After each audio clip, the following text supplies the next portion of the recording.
Bowling splits, but they get increasingly more difficult. We'll start off with Dick Allen, who picked up the difficult 2-8-10 split at the 2014 Bear Open.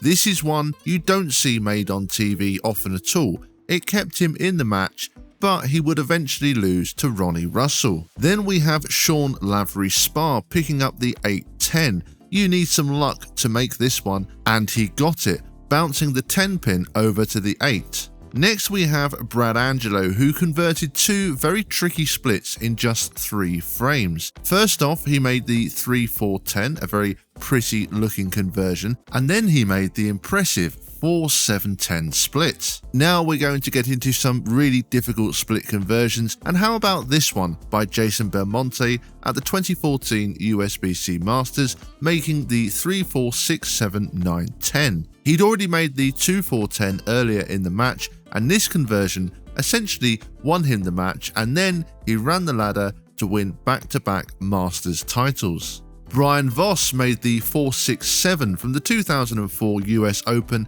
in the title match against Pete Weber.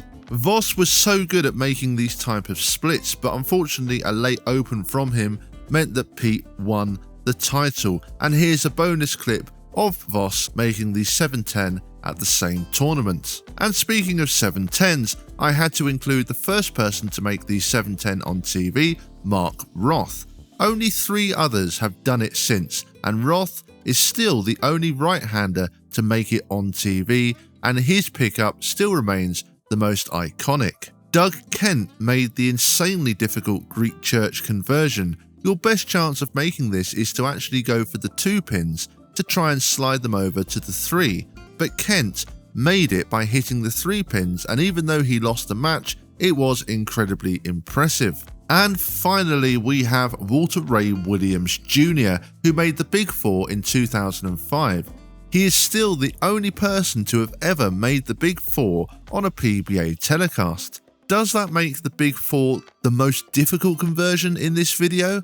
Well, let me know in the comment section below.